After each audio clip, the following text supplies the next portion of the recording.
Hello, everybody. Welcome to our webinar number 4, actually, already from the webinar series on options to implement ABS. This one is on special considerations and relevant permits. Most of you, or some of you, already know me. I'm Tobias Dirks. I'm in charge of communications here for the ABS initiative, also for Bioinnovation Africa and some other fields within and outside of GIZ. Yeah, welcome. We are going to have 1.5 hours, which I hope and which I'm sure and which I know because I was involved in the preparations with good input and good presentations from Pierre Duplessis. I'm a bit hesitant to introduce him. And we are going to have a panel discussion, of course, today, later on. And we will have welcoming remarks and we will have closing remarks. Please, but before, I'm the one who needs to do this as a moderator. Before we get directly into the matter, please, in general, mute your microphones and turn off your cameras. So later on, you will only turn on your cameras when you're speaking, or you can turn on your cameras when you're speaking. We encourage you to do so because we have the experience that during webinars, it's always very good to see someone personally. But however, some people might not feel comfortable. Feel free. Can you change next slide, please, Melanie? Yes, this is already part of this webinar, choice of suitable legal instruments. Some announcements to make, which are already started, which is very important now regarding the reporting. And we want to say this because of data protection reasons. It is very important to know that only the presentations from Pierre are going to be recorded via audio and screen, and they're going to be published. So no discussions, no country presentations, etc., not the panel discussion. They will not be recorded and they will not be made publicly available, okay? And then later on, we provide the audience, you, and also I think we're going to put it on the website, an anonymized summary of discussions. No, only for the participants will be made available to the participants. So it will not be made public, okay? All what's going online is the presentations and the recording. Next slide. A great webinar experience, of course, is mute your microphones, as I said, and turn off your cameras if you may. And we decided this time, because we have not so long presentations, that you please wait for comments and questions till after the presentations, which does not mean whatsoever that you cannot provide questions or comments already in the comment section, or you can, during the Q&A session, you can raise your hand. Does everybody know how it works, how you raise your hand? Then I will just explain it to you. When you hover over the centerpiece of your screen on the presentation, the PowerPoint right now, you find a hand. On this kind of, there's a bar, you find a hand. You can click this hand and then you raise your hand and I can see you want to say something. Second option, of course, is the comment. Next to the hand, there is this comment section. You can click this and then comment, and you will see it on the right-hand side on your screen, and everybody can see it. And then either I give you the floor or I just read your question. That depends on you ultimately. Yes, and then of course, if I give you the floor, please unmute your mic, otherwise we can't hear you. Turn on your camera if you want, and then of course ask a precise question and give some comments. Next slide, please.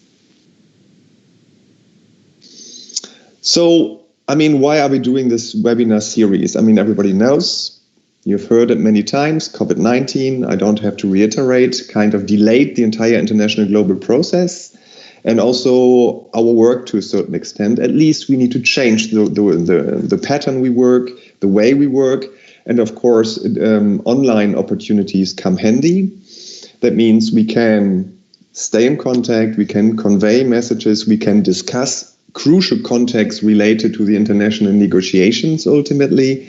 And this is why we came up with 4 clusters of remote support, as we call it, from the ABS initiative. You are in the first one. mapping and fostering the implementation of the Nagoya Protocol in Africa. This is the 4th webinar in this series. Then we have the second one, knowledge generation on mutually agreed terms and benefit sharing. We have a 3rd series, contribution of ABS to conservation and sustainable use. And we have the 4th one on outreach and capacity development on DSI in Africa. So we are in the first one, it's the 4th webinar in the first series on the implementation of the Nagoya Protocol. Next slide, please. Yes, now it's the 4th. It's on technical issues, special consideration and relevant permits. And I think the title speaks for itself. Next slide. And this is now I want to hand over to Hartmut Meyer. He's the team leader of the ABS initiative. You all know him. And it would be great, Hartmut, if you could just have some opening welcoming remarks for all the participants, and then we're going right into the presentation with Pierre. Yes, thank you, Tobias. My name is Hartmut Meyer. I'm the team leader of the ABS initiative, and I'm happy to say hello to you and wish you a good morning and also a very informative webinar. Today we are going to look into the special considerations of the Nagoya Protocol, which are actually 3. The one is that the Nagoya Protocol talks about simplified measures when there is an access request for non-commercial research that mainly is in the context of reduced work for negotiations, and you might go for standard clauses in contracts, etc. So to see that non-commercial research often is not at the same level with resources, etc., as commercial research. Second, and that is of course of utmost urgency now, is that in the ABS systems there should be a due regard to emergencies. Now with the COVID situation, of course, the question of a very rapid exchange of virus material and also virus information is on the agenda. That was, I think, that is a sort of a test for an ABS system, whether a national ABS system is able to respond within a very short time, and that is something like a week in such emergencies. And finally, the nexus between the genetic resources for food and agriculture and those resources which are under the, let's say, a general ABS scheme in the country, that also needs to be considered when setting up your national ABS system. So we have 3 fields in which the national institutions, which are usually from environment, are really asked to interact and to exchange with other ministry, health, agriculture, research, maybe. So that, I think, is another challenge when you set up your national ABS systems, and therefore we also pay a lot of attention in this implementation options on these topics. So with that, I'm going to open this webinar and ask Pierre to start with his presentation on the details. Thank you. Thank you, Hartmut. Thank you very much. Don't start yet, Pierre. Just very quickly. I just really want to encourage again. Maybe I didn't make it strong enough. Really ask questions. We try to answer all of them. There are no stupid questions. There's only good questions, and really this is why we're here for. And secondly, I also want to mention that Marle Teshome is also here. She represents the IAU Commission. Of course, when we talk about Africa, our partners should not be missed, and so she will also give some closing remarks. So welcome, Marlet, of course. So now, Pierre Duplessis, advisor to the AU Commission, and the floor is yours, Pierre, please. Thank you, Tobias. Let me start by saying good morning, everyone. Thank you for joining us, and please excuse the mess behind me We are halfway through packing up our house to move. So it looks a little bit rough at the moment, but let's get on with business. Thank you, Hartmut, for giving the first part of my presentation. Just to recap, Article 8 of the Nagoya Protocol was a very hard negotiation. It's a difficult part of agreeing on the protocol, and it was because these issues of research, of health emergencies, and of food security are, of course, very important policy considerations for most countries, including for all African countries. Next slide, please.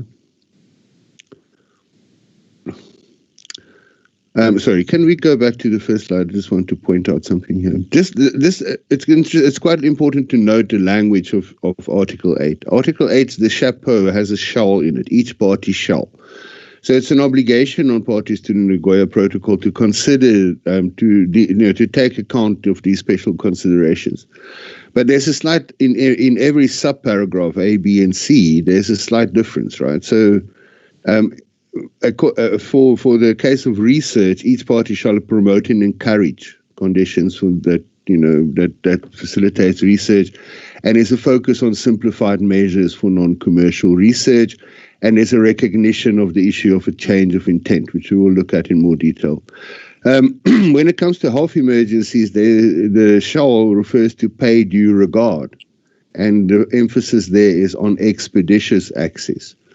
So it's about expeditious access, but it's also an expeditious benefit sharing.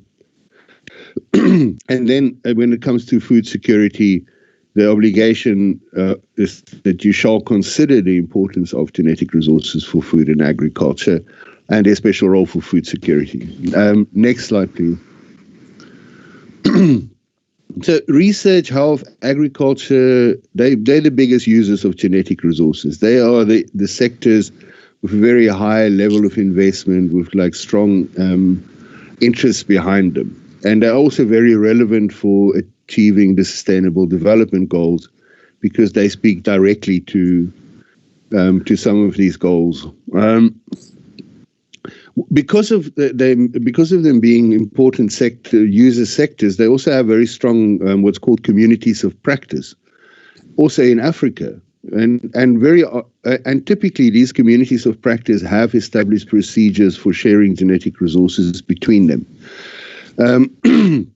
Because they're organized, because they have communities of practice, they also have strong political lobbies for special treatment, which we witnessed during the negotiation of the protocol. It's also reflected in Article 4 of Nagoya, which speaks to specialized ABS instruments, because at least the international treaty is already international treaty on plant genetic resources for food and agriculture is recognized as a specialized instrument because there was a strong lobby for it. I think the other thing that's worth noting about the sectors described in Article 8 for special consideration is that there's a common global interest and or a worldwide mutual interdependence in these sectors. Right? When a pathogen emerges in China, you would want access to that pathogen as soon as possible for a pandemic response. If you're growing a crop in your country that originally comes from a different part of the world, you need access to the genetic resources from the area of origin for your breeding programs, and similarly, there's of course a shared interest and a commitment in the Convention on Biological Diversity to conducting research into biodiversity, so basic non-commercial research like taxonomy or ecosystem studies, etc. And then in some cases, as I've mentioned, the international treaties multilateral system, it's already recognized as a specialized ABS system. There's also the World Health Organization's Pandemic Influenza Preparedness Framework. And then there are some systems that might not necessarily look like they are formal ABS systems, but are in fact very functional. For example, in animal breeding, typically livestock is owned privately and it is sold between breeders and and the conditions that govern that transfer of breeding stock is then in a contract, etc. And then there's also other specialized systems that are emerging, or where the efforts to agree on them. For example, in the FAO Commission on Genetic Resources for Food and Agriculture, there's been a process of developing ABS elements that has now drilled down to a subsector level in agriculture. So there's now guidance on not only plant genetic resources, animal genetic resources, but also on aquatic resources, on invertebrates, on microorganisms, etc. Forestry resources as well. Similarly, in the World Health Organization, there's work going on the seasonal influenza viruses, not the pandemic ones, which are covered under the pandemic influenza framework. There's a desire from some members of the World Health Organization to set up a specialized ABS system that would deal with pathogens more generally. And then also the closer to home, there's also various African Union initiatives around specialized ABS systems. For example, quite a lot of work has been done by the AU IBAR on the exchange and conservation of animal genetic resources in Africa. So there's all this stuff. There's all this stuff happening in the background. Next slide, please. So when it comes to implementing Article 8, apart from the legal obligations that I pointed out in the language on the first slide, it's also worth noting that the African Union guidelines on the coordinated implementation of the Nagoya Protocol generally recognize and support the importance of giving national flexible considerations to the sectors as described in Article 8 of the Nagoya Protocol. It's also the case that in most countries, health, agriculture, and some cases research, biodiversity research issues fall under and are also regulated by other ministries or institutions. I'm not aware of any country where the health ministry reports to the environment ministry about its exchange of pathogens, for example. But there might be cases that I don't know of. But typically these are separate ministries with separate line responsibilities, and quite often they also outrank environment in the hierarchy of a government. It's also important to bear in mind that the national researchers in your country and their international collaborators and their collaboration networks are important stakeholders in the implementation of Article 8. These are people who rely on a functional ABS set up around these sectors for to be able to do their work, right? And they quite often, and I'm hoping we'll hear a bit more about this later in the webinar. These national researchers are very important stakeholders in the development of your own technical and scientific capacity, and their ability to then access international collaborative networks and training and specialized laboratories, etc. And because these are strong sectors and they have established procedures, there's also usually some established permitting or equivalent regulatory processes in these sectors. And we will look at that a little bit in a little bit detail a bit later in the presentation. Next slide, please. Yeah. A very big issue around special considerations and simplified procedures is this question, as is acknowledged in Article 8A, of what to do when somebody accesses genetic resources for non-commercial purposes and then change their intent, or then make unpermitted use of those resources. And when we were developing the African Union guidelines, we spent a lot of time talking about this, and we have spent a lot of time talking about it for almost 2 decades. And quite frankly, the only solution legally to this question is to put enforceable consequences and sanctions and penalties into mutually agreed terms when you're providing simplified access. It's not enough to put limitations on your permits if you don't have, from an enforcement point of view, enforceable contractual clauses and consequences for breach of contract. So ultimately, your only legal defense here for a change of intent or unpermitted use is a contractual provision. Having said that, it's also true that the vast majority of users will not violate such provisions. Right? If you actually describe these and you get users to agree to these consequences for change of intent or unpermitted use, most users will actually stick to those. But if you don't say anything, or if you say something on your permit that says, oh, no commercial use allowed, but you don't have any consequences for then a breach of that provision, then there are some users who might consider taking advantage of this legal vacuum because there's no consequences for them that are spelled out. And although they might be, in theory, contravening a permit condition, it will be very, very difficult for you to prosecute them for that. Next slide, please. There's an additional issue here, which is that when resources are accessed under special considerations, today they will almost definitely be sequenced. Their genomes or certain parts of the genome will be sequenced, and those genetic sequences will then be published in open access databases, and they can then be used for any purpose whatsoever with no benefit sharing obligations. Right?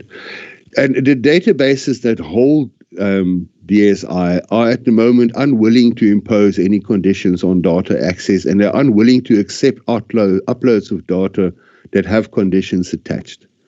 And so the commercial use of this DSI or genetic sequence data without benefit sharing, in fact, undermines implementation of the Nagoya Protocol, Article 8, because you cannot, in fairness, provide special access when that access is then transformed into a digital format and you lose all control over it.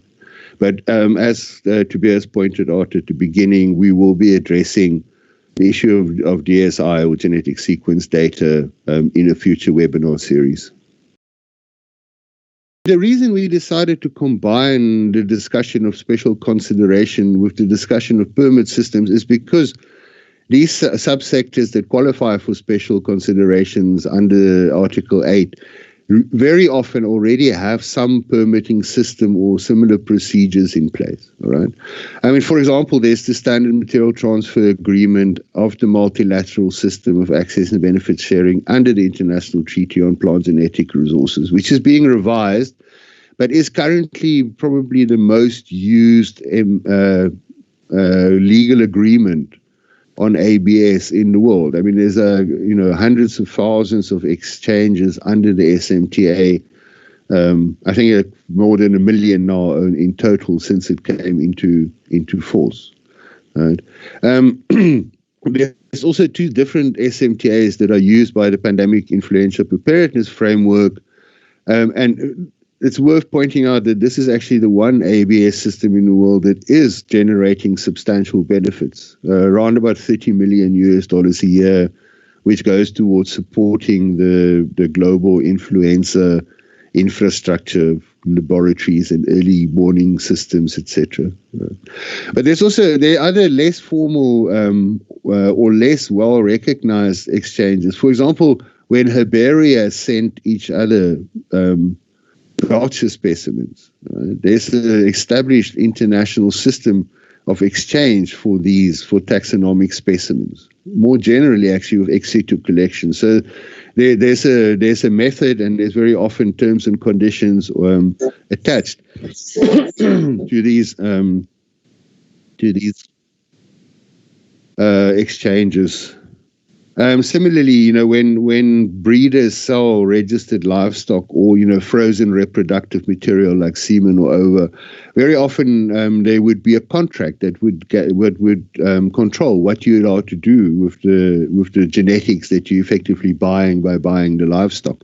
This is especially true in highly intensive commercial farming systems where you would get the pig genetics to breed top level pork, but there would be a limit to what you can do with that. You would, for example, only be able to use that genetics to breed for your own production. You would not be allowed by the contract to sell the animals on as breed stock. And so these or the other way around. In an informal system, if you buy a bull, it is clearly understood by everyone that you're buying that bull for its genetics and that you'll be introducing it to your own herd, and that is the established system of dealing with this. There's also export permits that deal with, especially for veterinary or medical samples. The Department of Agriculture or the Department of Health typically have a way of controlling this. And there's also phytosanitary and food safety samples, for example, that get sent to quality control laboratories. And of course, these are potentially genetic resources samples, but they're being sent out of the country for a very specific technical purpose, and are covered by permits in that regard. So I think it's important that we take cognizance. I mean, that we are aware when you're implementing ABS in your country that all of these activities are ongoing. And that many of these practices between people whose understanding of ABS is that they basically not covered by ABS because they are just doing what they've always done. Right? They are following their own established procedures for exchanging that, and they don't necessarily understand. They don't necessarily agree that they should be subject to your national ABS law. Now, of course, depending on how your law is written, that could be true or it could be false, but it's very important that you do the necessary awareness raising so that you don't end up catching people as biopirates when all they're really doing is carrying on with business as they've always done it in their particular sector. And then this is another point, which is that many countries have regulations on scientific research per se. So not just on the particular sector, not just on genetic resources, but to do research in the country, you would require you would need to get a research permit. Next slide, please. So if the previous bunch were directly related to the utilization of genetic resources, it was getting those resources and exchanging them and doing research on them, research and development being the trigger for benefit sharing under the Nagoya Protocol. Right. It's also important to be aware of the fact that there are many other additional permits that the genetic resources users might be obliged to get access and legal access to your resources. And there's some examples here is permits to enter protected areas or collect physical samples or conduct or collaborate in research or to survey traditional knowledge holders or to export commodities or samples. Now, these permits, some of them, you might need to get some of them before you can get other ones. For example, in some countries, you would be obliged to get a research permit and a permit to work in a protected area before you will get an ABS permit to access genetic resources in that protected area. So there are two ways, there are two potential negative consequences of this. One of them is that the different systems of permits can cause delays or confusion. So, the user applies to the ABS authority, gets an ABS permit, and then suddenly realize that they have to get all of these other permits, and there's no coordination between that, and it takes them 2 or 3 years to get the other permits, by which time their research funding has lapsed, and then it doesn't go ahead, right? So there's that problem. It can cause cause delays or confusion for users, but it can also serve as a potential loophole, right? In that if you don't raise awareness of the users, the permit authorities, the law enforcement or the customs authorities, then people go to your export your export authorities, and they say, look, yeah, I have a permit from the Wildlife Services to collect physical samples in a protected area, and this is my ABS permit, and they use that to go out, right? I mean, we've seen examples where people get a permit to export a medicinal plant, then export something completely different, But presenting that permit at the border and saying, look, yeah, I have got a permit. In fact, what they're exporting is completely different species. So that kind of loophole can also come from confusion in the permit system. And awareness raising is the counter for that. Next slide, please. So because this can cause confusion and it can result in loopholes, it's really important that when you think about implementing an ABS system, you think about streamlining your permits and practices around the whole of the ABS sphere, right? In this ecosystem of permitting. And the first step in that is to actually do a national stock taking of permits and practices. Right? You might think that you know all of them, but you would be surprised when you start really digging down. Let me put it this way. I was surprised when I first had a look at this. Right? How many? I think in Namibia we identified 9 permits that potentially relevant to ABS implementation, or could potentially be falsely passed off as ABS permits if the situation wasn't clarified. So it's important to do a stock taking. It's also important to understand how the genetic resources are currently exchanged for research or health or agriculture in your country. Who exchanges them and what are the conditions when they exchange them? And the information that you gather during this process will, of course, affect your ABS implementation options and choices.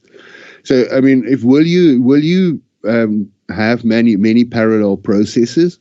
Will you be able to put up, for example, a one-stop shop where applicants come and they put in one application, and then the various government departments process all the different permits that are required for that application to go ahead? And the client then at the end of the process gets all of the permits in a collected form at the window of the one-stop shop. Right? And this idea that you can introduce a one-stop shop to avoid confusion and to avoid loopholes in your permitting system is also something that has been built into the online permitting system that the ABS initiative has been working to develop with some countries, including with Kenya, and I hope we'll hear more about that a little bit later. Again, because these permits are issued by different government departments and other national authorities, it's very important that you consult with those departments and authorities. You know, there's typically people who have power to issue permits are very reluctant to give up that power for various reasons, and sometimes to do that anyway, you would have to change the laws because the permit is prescribed in a law or regulation, and that's difficult, especially if you have to start doing it for a whole lot of different departments. You could, of course, in your ABS law, with at one fell swoop, you can amend all of the laws and say, okay, from now on, this is how the system will work. But that's more difficult for reasons of of turf and of jurisdiction and of line responsibility. And so the alternative is, how do you coordinate that? How do we coordinate all the national authorities that are issuing permits? Or are there certain activities where you could agree that there would be an exemption?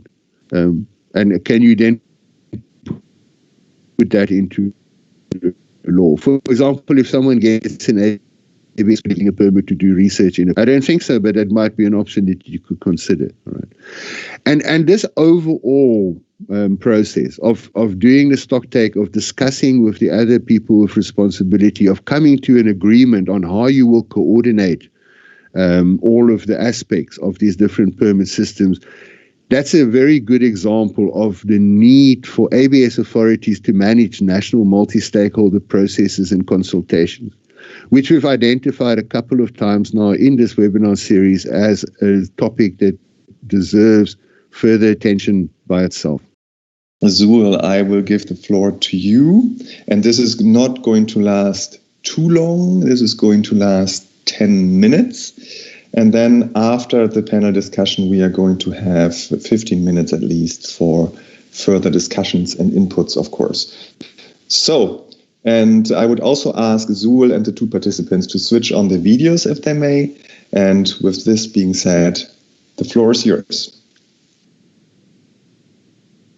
Well, yes, thank you for giving me the floor and the opportunity to chase a little bit for country experiences around the discussion and the points we discussed today. And we approached two countries, South Africa and Kenya, before this webinar, and they gratefully accepted to be part of this virtual transcontinental panel, if you so wish. And maybe, yes, Laktisha, who is the ABS focal point of South Africa, and the distinguished delegate from Kenya, it was initially Mukoni Kabaka, who agreed to participate, but I can't see him as a participant. But I believe that Mr. Kalewa, you will jump in for him. Is that correct? Okay, excellent. Laktisha, are you also with us? And can we see you? Okay, I'm here. Hello. Hello. Great. So, well, thanks for having volunteered or being volunteered to be on that panel. As Pierre said, those were quite some hot and tricky debates in the negotiation of the protocol on Article 8, and they are dealing with very, very important issues related to R&D, related to health and emergency issues, and of course to food and agricultural aspects. And ladies first, I would say, also because we all know that South Africa has a very long experience in implementing ABS, even longer than the protocol. We know shortly after the ratification of the CBD, South Africa already introduced and implemented their first ABS laws and regulations, and opted for an approach to distinguish between different phases in dealing with genetic resources. So in a more non-commercial biodiscovery phase, and also a commercialization phase. I think you had some intense discussions on this approach. So why and how did you implement that? So what was the rationale that you have this, let's say, more or less two phases, with a discovery phase, with a commercialization phase, and what would be the necessary settings and requirements in order to obtain either a permit that allows you to do biodiscovery or to do commercialization, Laktisha? Okay, thank you very much, Suhail, and good morning, everyone. And thanks for this opportunity to share our national experience in terms of implementing Article 8 of the Nagoya Protocol on ABS. So we are implementing this article using our long adopted legislation, which is our Biodiversity Act of 2004. So this piece of legislation, it provided a section that deals with issues of ABS. And in terms of the now setting the process for regulating the various utilization of genetic resources from non-commercial discovery phase and the commercialization phase, as Suhail has clearly described. In the South African context, we have three categories of regulation that applies to ABS matters relating to the use of our genetic resources or biological resources. And when we talk of non-commercial research, so that's one aspect that we have in our regulation, and it's a basic research that has no connection with the utilization of genetic resources in the basic understanding of the ABS system. So when you are doing non-commercial research in our legislation, we are regulating you who wants maybe to understand, for example, to do some ecological studies or some taxonomic work, just to understand maybe a particular species, its population dynamic or its, its growth pattern and other things that you want to, without going into the aspect that can lead into the access and benefit triggers.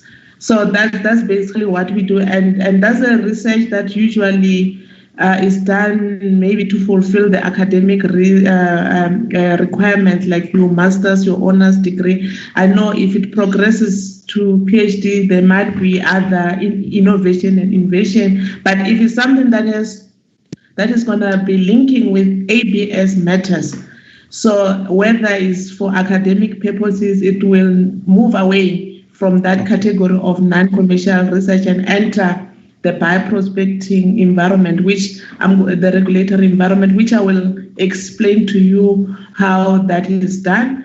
And with this non-commercial research, we usually don't even require any mutually agreed terms in place. There's no contract that goes with this kind of permits, and they are very quick and they are for a very short time frame. Usually is per consignment. You'll find that maybe they just want one sample and they do their studies and they're done. So that's one aspect that we have in our legislation. However, it's a tricky one, because when you just read our regulations, sometimes it gets confused with the ABS component of the regulations. Because when you now get into the ABS component of the regulations, you're now confronted with the two categories where we talk about the discovery phase of bioprospecting and the commercialization phase of the bioprospecting. With the discovery phase of bioprospecting being that phase where you're not even sure of what will be the outcome of your research work on that particular resource that you want to work on. So on that level, our legislation has provided two mechanisms for the national discovery work and as well as the international discovery work. So when the discovery work is undertaken in the country, it's a process that is very quick and straightforward, because at that level, you're not expected to have contract in place, but you need to sign a commitment that as soon as your finding lead you into the next level of commercialization, then you're gonna go through the commercialization phase process, which requires you to then apply for a permit and get all the agreements in place. However, at a discovery phase, that process does not stop you from acknowledging the potential beneficiary for that particular process. So you can just identify them, but you don't go into the negotiations of the mutually agreed terms at that stage. That's if the discovery is going to be undertaken in the country, in South Africa. But if the discovery is now taking place outside the country, the unfortunate part is that that particular applicant will have to go through the detailed process of even going through the negotiations of the mutually agreed terms. So that's basically what we have in South Africa. And in terms of the emergency arrangement, as provided in Article 8, that's a new thing that was not there in our legislation. It came with the Nagoya Protocol. It's an area that we are currently working on it in terms of the current amendment of our legislation.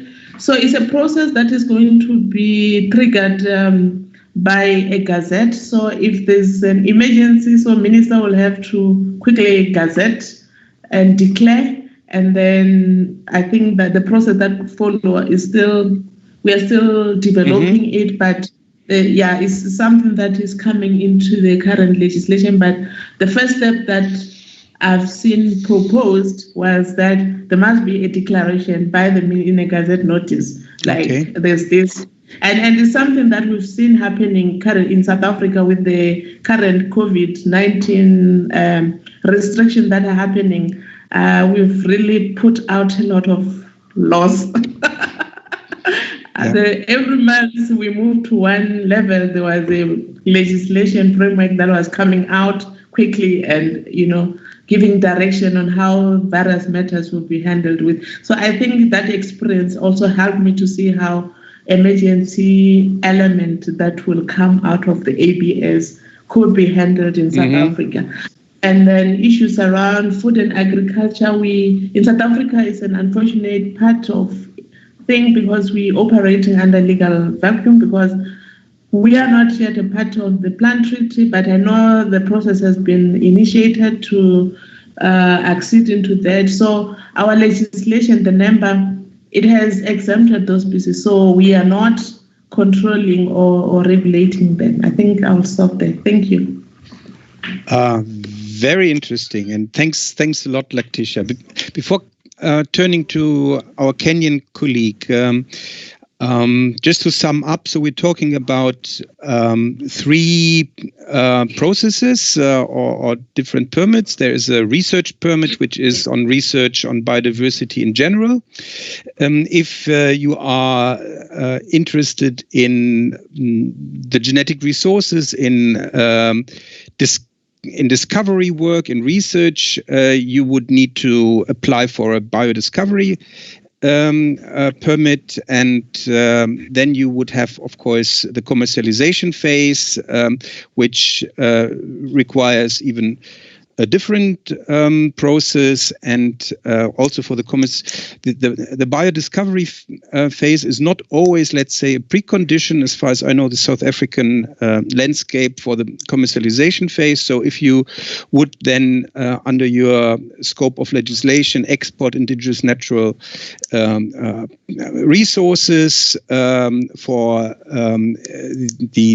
for development, but not for research out of South Africa, you would need to have a commercialization a permit, of course, but it does not necessarily have to have a biodiscovery permit before if there was no R&D.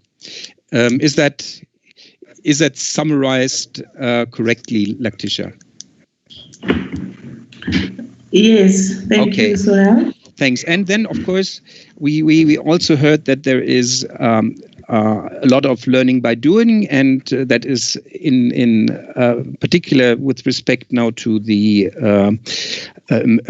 emergency situations, that for the time being this is then done by a decree, but how this may be then incorporated in legislation, this is underway. So thanks for that. I will get back with a further question, digging a little bit deeper in a minute. But first of all, to mirror this a little bit against the system from Kenya, how does the Kenyan system differ now from the South African one, Mr. Kalewa? Is there also this, would you also require, let's say, these 3 different permits depending on what you are intending to do with the biodiversity, or is there a totally different approach in Kenya? Thank you very much for welcoming me. I think I would just want to look at it from the R&D point of view, because as I mentioned, from the commission in charge of research, the National Commission for Science, Technology and Innovation, and I'm in charge of research licensing. The system which we currently have in place is where we have a portal where everybody has first of all to register. And our approach is that anybody coming in for research and development has to get into the system. And the plan is to have one system where we have the National Commission for Science. Then we also have the people who are accessing to biodiversity also register under the same platform. Okay. But a condition for you to get the research, we expect you to provide the prior informed consent, especially when you are dealing with the genetic resources, so that before we grant you the research license, we want you to go to the community and with the help of the Kenya Wildlife Service, that PIC has to be signed, and that is for academic research. And you remember my first concern was the thin line between the academic and the commercial bit. And I think I got the answer I required, that at the end of the day, people may require to go back. But the other thing which we have is that if somebody is to, say, export material, if it is for health, they still have to go to the Department of Medical Services. If it is something to do with the animal products, we still have another agency. And our plan right now is to have consultative meetings so that all these regulators can be able to read from the same page, so that when somebody comes, we can limit some of those delays, especially when we are communicating. But of course, one of the challenges with the research is that somebody takes the material locally and then it will be analyzed abroad. And then what happens? Because some of these students, when they complete their research, they forget about the material. So the person commercializing may even be a different person. So our approach is to try and strengthen the university system so that we link the biodiversity or the genetic resources to the IP, so that when this material is going out, even if the student or the researcher is out of the picture, but at least the university, the intellectual property office within the university should be aware of the material. But then I also wanted to mention the aspect of ownership of the genetic material, because we have also had a situation where our research institutions and universities somehow imagine that they are the owners of the genetic material. And we have to go through education to indicate that these are owned by another state parastatal, so that they don't give them as the providers of the material, because that is the danger we are now running into. And maybe if you allow me just to mention something about the emergency situation in our regulations. We are supposed to grant a research license within 30 days. But what has happened under these conditions is that we are trying to fast track as much as it is not in law. But most of the licenses, especially related to COVID research, we are granting them within much fewer days, as 2 days, 3 days. So as an institution, we have put in place, because we have an online process, to try and fast track so that people can undertake this. But also going forward, we have communities on the ground, like the one you mentioned in Baringo, which is aware, and they work with the Kenya Wildlife Service, so that if somebody wants to obtain material from the ground, the communities have formed some sort of organizations, so that the negotiation for the PIC and MAT is somehow shortened. But then recently, Kenya came up with the Data Protection Act 2019. And right now, we are in the process of developing regulations. And one of the issues would be that how do we handle this data that is related to research, be it to do with the genetic resources or something else. And then the other issue which I wanted to mention, so that I don't take a lot of time. Right now, what we are looking at for academic research, what we require is the prior informed consent. And the assumption is that when the research progresses, especially if it is to involve people from outside the country, is when the Wildlife Service will require that people go back for mutually agreed terms. And the material transfer agreement can only be signed after somebody has accessed material. Yeah. So basically what we are doing is that we are trying to get all the institutions aware, and then we are also getting the community engagement and also try to coordinate with the various regulators. Thank you. Right. Just to hook up on that, Mr. Kalewa. So it's a bit different now from the South African system, that the research permit is being issued at the competent national authority at NEMA, but at a different institution. Is that correct? Yes. Actually, what happens is that NEMA would actually issue the access permit, but it will only do that after the National Commission has issued a research permit, which will only be issued after the PIC has been obtained from the community. Right.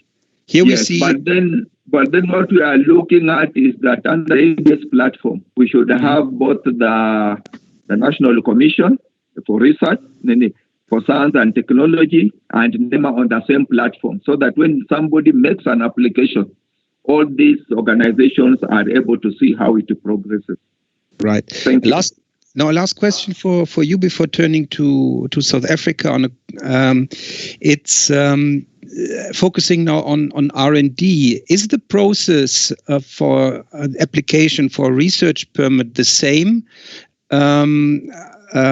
when having non-commercial intent and commercial intent, or are there different processes, different fees, for example, that you would need to pay in order to obtain the permit, or is it all the same? It's basically not the same, because like one of the challenges is that if somebody maybe just wants to do a commercial bit and you are dealing with maybe seeds, in that case, they'll just go to the Kenya Plant Health Inspectorate and they look at from the commercial point. But then because of the thin line, we are looking at it, how do we bring all these organizations together? Because it may be commercial, but then there's an element of R&D. So it is actually different, and the things are not consolidated. They are different. Okay, thanks. And before then opening up the floor for further, let's say, sharing experiences and also questions to the two panelists. Laktisha, with all this wealth now of experiences at the different stages, did you witness in some projects change of intent? So originally it was only on biodiscovery, and then of course there were some interesting commercial applications identified. How does that work if there is a change of intent? What would users need to do, and what are you doing in that case? Okay, thank you very much.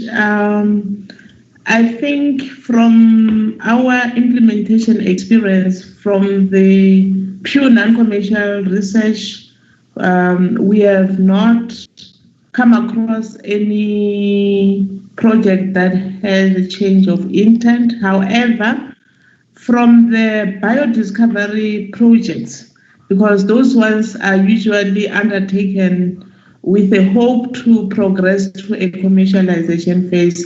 So most of them, they come from our universities, and I think we have quite a number of examples of projects that started at a biodiscovery or discovery phase and progressed to a commercialization phase. All right. How are you dealing with the situations of emergency in Kenya? And I can picture that there's also now in the context of COVID-19 a lot of requests. And what are your experiences in that regard? How you're handling it? Yeah, let me respond. Thank you for the good question. What has happened as regards health research that is related to COVID? Our National Bioethics Committee is coming up with the protocols so that researchers can be able to use them as they undertake research.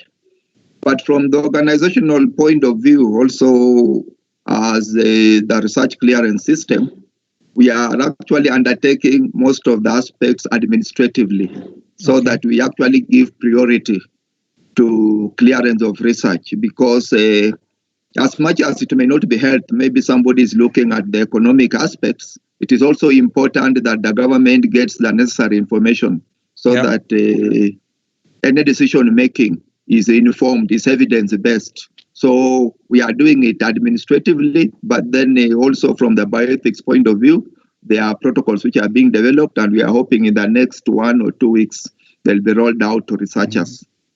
How does that roll out in practice? So let's really think that there is a need for an emergency access for some specimens of pathogens from Kenya. And then an international research institution working on vaccine, whatever, what would be the first point to address in Kenya? Would it be the Ministry of Health? Would it be research, or would it be NEMA?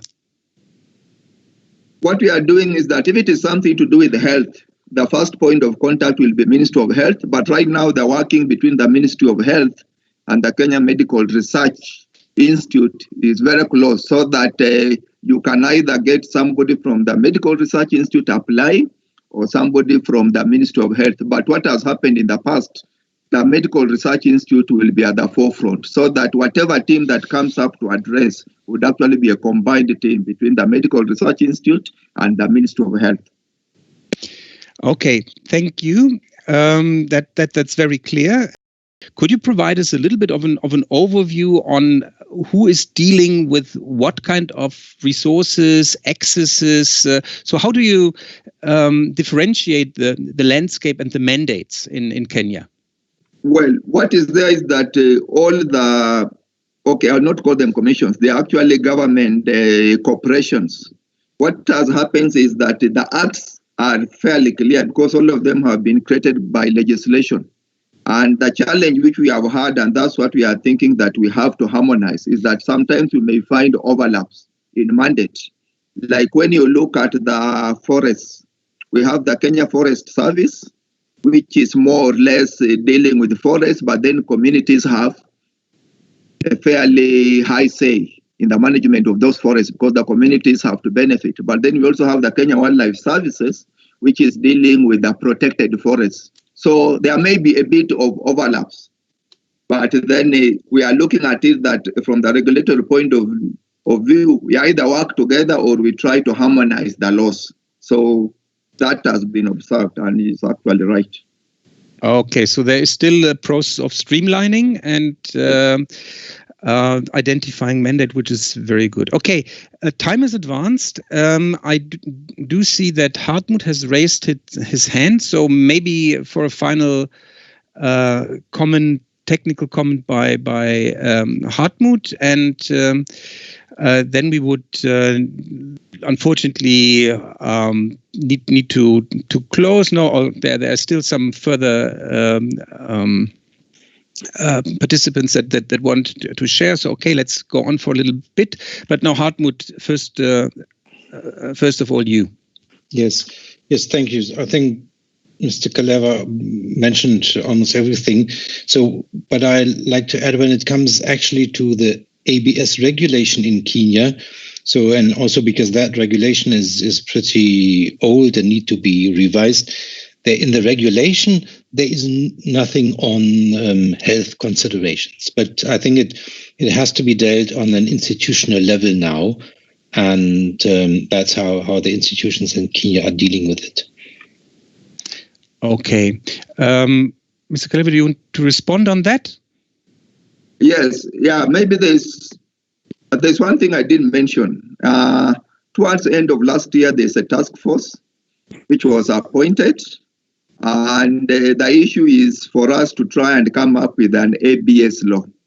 And the assumption was that if we have an ABS law, they'll be able to identify all these other aspects that fall under different institutions. And then we would be able to amend the various acts so that we have a coordinated approach as regards the management of genetic resources in the country. So that is something we are keen on, and we are hoping that we shall manage to have some proposals so that there is a clear ABS law instead of having it being managed by various pieces of legislation. But Mr. Hamud's comment is actually valid. Okay, so it's always good, let's say, to be aware of some gaps and challenges. Then also one is able to address it.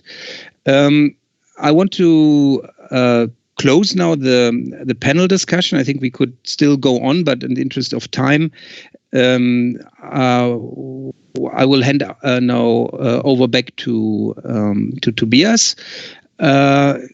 Last note is that please have a look at what Pierre mentioned and has written in the chat on the role of non-physical access to information when it comes to health emergencies. And I don't think that we would need to discuss that further here, but this is probably something as a good starting statement for our future webinar on digital sequence information. Okay, Tobias, handing over to you. Thank you. Thank you very much. Zuel, Laktisha, Mr. Kalerva, thank you very much. That's awesome. Oh, you don't want to see me. Yeah, thank you very much. It was a very interesting panel. I think we could have continued a long time. Always new topics pop up. Lucy says thank you, and others as well. So let's wrap up because we are over time now, 20 minutes already. It just reminds me a little bit, really those country examples are really those things that are really essential. And I think mutual learning between countries, also in this regard, Article 8 and permits are really essential. So, but we are not stopping here. We are going to continue. And please feel free, this is my first very important point to all of us of the ABS initiative team. I just send my email into the comment section, so you have a direct email. If you have any comments, any further questions, or any critical remark, anything on this webinar or the webinars to come, then please send it to this email. There's just tobias.dx@gz.de, and we are going to share it in the team and try to answer questions and try to improve as much as we can. There's going to be a reporting. There's going to be the recording only of the presentations online as well as the presentations. And we also want to invite you, of course, to the next webinar, which has already been scheduled for the 30th of July 2020, but we don't have a topic yet. So here you can see on the slide here possible topics we could address. The roadmap to COP15 certainly is interesting. Other topics and meetings for Africa, possible support that we could provide, the AUC could provide, of course, topics to address in future webinars and how to improve the webinars. All those topics can be addressed. Please also make your suggestions by sending the email or commenting here. We will still see those comments for a few minutes, so you can also suggest something here. So before I come to an end, it's not me the news digest, correct. So we have a news digest, as most of you know. You can subscribe to it via our website, which is, by the way, being revamped, but the old website is still online, as indicated here. And you can subscribe to it, and you receive bi-weekly news on ABS and biotrade and ABS compliant value chain. This is going to be the new focus of the news digest.